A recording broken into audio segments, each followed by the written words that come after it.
पण संस्कारानं शिक्षणानं तो माणूस बनतो. दोन जुळे भाऊ होते आणि एकदा काय झालं की त्या एका पिल्लाला अस्वलानं उचलून दिलं जंगलामध्ये आणि दुसरा कुठं राहिला, तो घरीच राहिला. मग ते छोटं बाळ थोडं मोठं होऊ लागलं. मग जे अस्वलाच्या संगतीत होतं त्यांना अस्वलासारखं चार पायावर चढू लागलं. खरं तर ते माणूस होतं, माणसाचं पिल्लू होतं ते, पण ते अस्वलाच्या सहवासात राहिल्यामुळं चार पायावर चढू लागलं आणि जे माणसाचं होतं ते माणसं चढू लागलं. मग असं कित्येक झाल्यानंतर मोठे झाले सगळे, दोघंही मोठे झाले.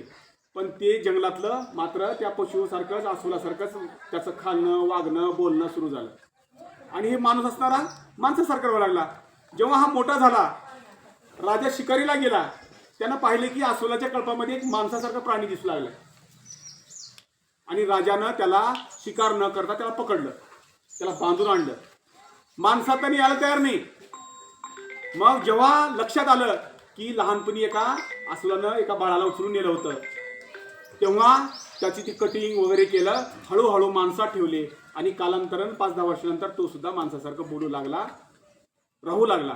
अगदी तसा आहे माणूस. कोणत्या वातावरणात राहतो, कोणाच्या संगतीत राहतो, कोणत्या विचारात राहतो, यावरून त्याच्या व्यक्तिमत्वाची जडणघडण होत असते. म्हणून शिक्षण हे सगळ्या परिवर्तनाचं मुख्य कारण आहे. शिक्षणामुळं माणूस घडतो, सुसंस्कृत होतो आणि आपल्याला पाहिजे तसा आपला विकास करता येतो. ही केवळ जादू शिक्षणामध्ये आहे. म्हणून शिक्षण फार महत्त्वाचं आहे. आपण सर्व मुलांनी शिक्षण घेणं, गुरुजी साथ राहणं, आई काय सांगतात ते ऐकणं, गुरुजी काय सांगतात हे ऐकणं फार महत्त्वाचं आहे. म्हणून ही तंड्यावरची मुलं ज्यांना अगदी सुंदर राहतात, आज सुविचार सांगतात, उद्या गोष्टी सुद्धा सांगतील, हे केवळ शिक्षणाचा परिणाम आहे, संगतीचा परिणाम. यांच्यासाठी एकदा मोठ्यानं टाळ्या वाजवा.